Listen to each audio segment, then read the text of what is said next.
میرا سنی بھائی اگر کوئی بیٹھا ہو تو آپ کے ذہن میں یہ آپ کو آپ کی کتابوں میں بتایا گیا نبی کی تو 4 بیٹیاں تھیں. قطن میرا کوئی سنی بھائی یہاں سے ایسا عقیدہ نہ لے کے جائے، ہم آپ کو بالکل صاف اور شفاف عقیدہ دیں. نبی کی 1 بیٹی تھی. اگر بیٹیاں 4 تھیں مباہلے میں 1 کیوں گئی؟ بیٹیاں 4 تھیں، چادر کے نیچے 1 کیوں آئی؟ آپ لوگ اپنی کتابوں میں، آپ کی کتابوں میں آپ کو پڑھایا جاتا ہے، بچوں کو پڑھایا جاتا ہے رسول نے اپنی بیٹی فاطمہ کو جہیز میں یہ دیا. بیٹیاں 4 تھیں، جہیز 1 کا کیوں بتایا؟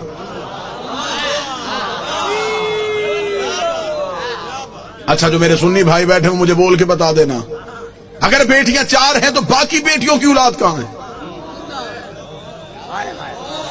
آج کسی سنی سید کے سر پہ قرآن رکھ کے پوچھ کس کی اولاد ہے، وہ کہے گا رسول کی. شجرہ کہاں سے چلا، وہ کہے گا سیدہ زہرا سے. تو پھر باقی بیٹیوں کی اولاد کہاں گئی؟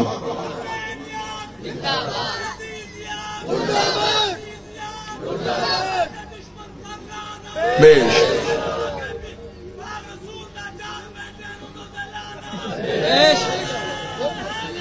یار حقیقت پہنچانے دیجیے گا، جو میرا کام ہے وہ مجھے کرنے دیجیے گا بہتر انداز میں. قطن گالم گلوچ کا نام مذہب نہیں. دلیل ایسی دے کے جاؤں کہ آپ کو دلیل کی رد نہ ملے. میرا سنی بھائی جو مجلس شبیر میں آتا ہے وہ ہمارا مہمان نہیں ہوتا، وہ حسین ابن علی کا مہمان.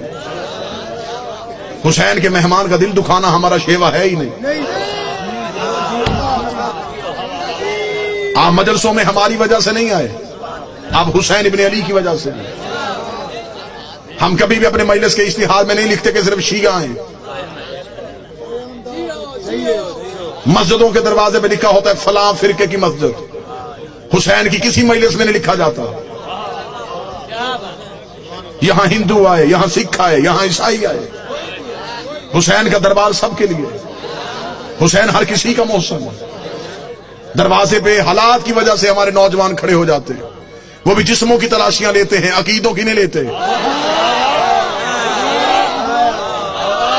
وہ جسم سے ڈولتے ہیں، وہ بھی ملکی حالات کے پیش نظر. ہم آپ کی عقیدے نہیں تلاش کرتے. آپ جو بھی آئے مجلس شبیر میں وہ حسین ابن علی کا بلایا ہوا ہے. لہذا میں محبت کے ساتھ اپنے اہل سنت بھائیوں کا پیغام دوں، سنی سید کے سر پہ قرآن رکھ کے پوچھو کس کی اولاد ہے؟ رسول کی. نسل کہاں سے چلی؟ بادشاہ حسین.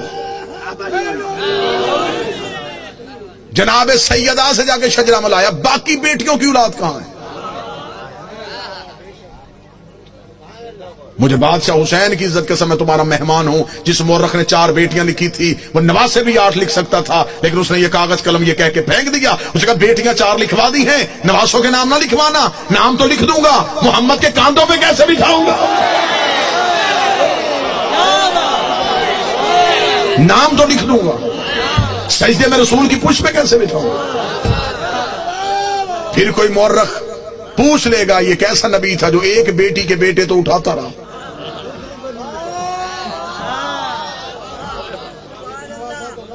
بیٹیاں 4 ہیں، جنت کے سردار 1 بیٹی کے بیٹے.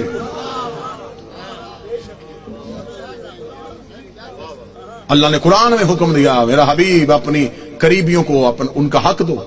صحیح بخاری میں لکھا ہے کہ رسول نے اپنی بیٹی فاطمہ کو بلا کے جگیر فتق اس کے نام لکھی. بیٹیاں 4 تھیں، جگیر 1 کو کیوں دی؟ چلیں دور ہے دلیل کا، نفرتوں کا خاتمہ ہو چکا ہے.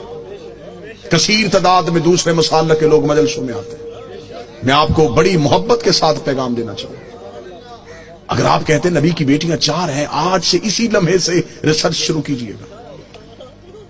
جا کے پوچھئے گا کسی بھی اپنے مرضی کے مولانا سے کہ جب ہمارے نبی کی شادی ہوئی تو عمر مبارک کتنی تھی. بالکل خاموش ہو کے دلیل سن لیجئے گا. ہو سکتا ہے کہ آپ واہ واہ یا داد دیں، کوئی میرا 1 بھائی بات سے محروم رہ گئے. میں خود کہہ رہا ہوں کہ بے شک خاموشی اختیار کر لیجیے. مجمع میں شور کا نام مجلس کی قبولیت نہیں. 1 بندہ بھی یہاں سے ہدایت لے کے جائے یہ قبولیت. ہم نے طریقہ تبدیل کر دیا. ہم سمجھتے ہیں نعرے واہ واہ داد مجلس کی قبولیت. ہم نے یہ جو دروازہ کھولا یہ ہدایت کا دروازہ ہے. یہ مجلس نہیں، یہ سفینہ نوح ہے.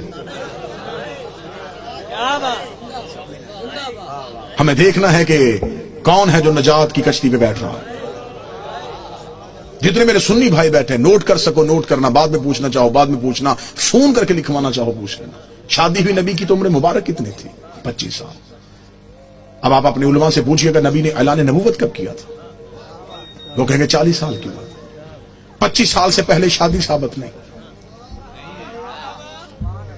پھر آپ کی اپنی کتابوں میں لکھا، شیعہ کتابوں میں یہی لکھا کہ نبی کی شادی کے 4 سال تک نبی کے ہاں اولاد نہ ہوئی، 29 سال کی عمر میں پہنچ گئے رسول، اور پہلا بیٹا پیدا ہوا جس کا نام تھا قاسم، جس کی وجہ سے نبی کی کنیت مشہور ہوئی ابو القاسم۔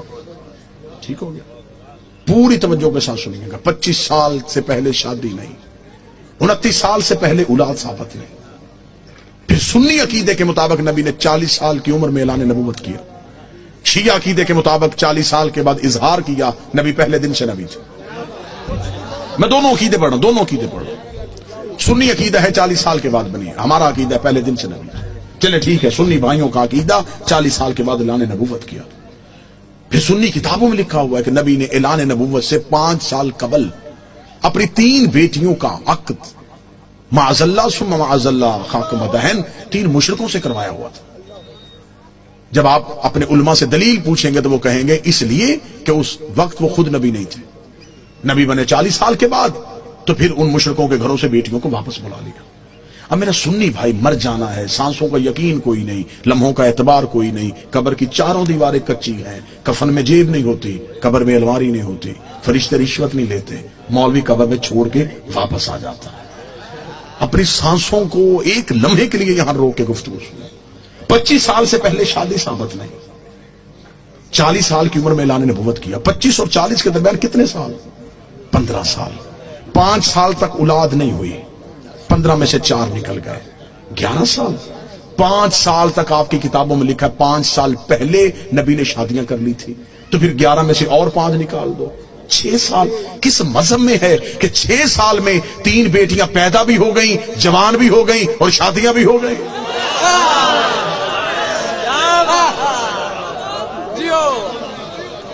عمریں پوری کر کے دکھاؤ، عمریں پوری کرو، ہم ماننے کے لیے تیار ہیں، ہم مان لیتے ہیں، ہم ضد والے لوگ نہیں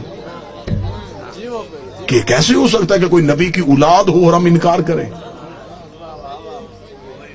اگر ہم نبی کی ایک بیٹی مانتے ہیں تو ہم باقی 3 کو کیوں نہیں مانتے؟ ہم انہیں بھی مانیں گے، آپ ثابت کر کے دکھاؤ۔ اب میرا سنی بھائی مجھ سے پوچھے کہ پھر یہ کہانی کیا ہے؟ یہ رسول کی حقیقی بیٹیاں نہیں۔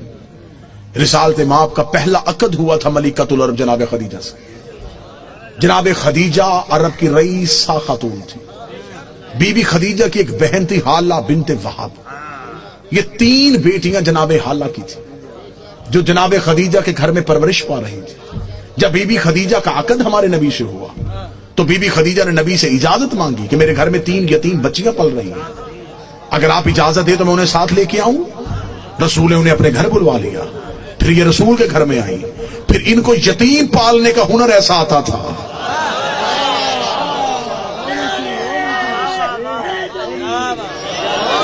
پھر یہ یتیم کو یتیم سمجھ کے نہیں پالتے تھے، پھر ایسے پالا کہ مورخ نے لکھا کہ یہ نبی کی اپنی بیٹیاں تھیں۔ سلبی بیٹی نبی کی ایک ہی تھی جو حسین کی ماں ہے، جو علی کی زوجہ ہے، جو جنت کی عورتوں کی سردار ہے، جو حجاب کبریا ہے، جس کا وجود نبی کی نسل کی بقا بنا ہے، جسے قرآن میں کوثر کہا گیا ہے، جسے قرآن میں عزت کہا گیا ہے، جسے قرآن میں عطرت کہا گیا ہے، جس کی طہارت کی قسمیں اللہ کھا رہا ہے، جس کے دروازے پہ تارا سجدے میں گر رہا ہے۔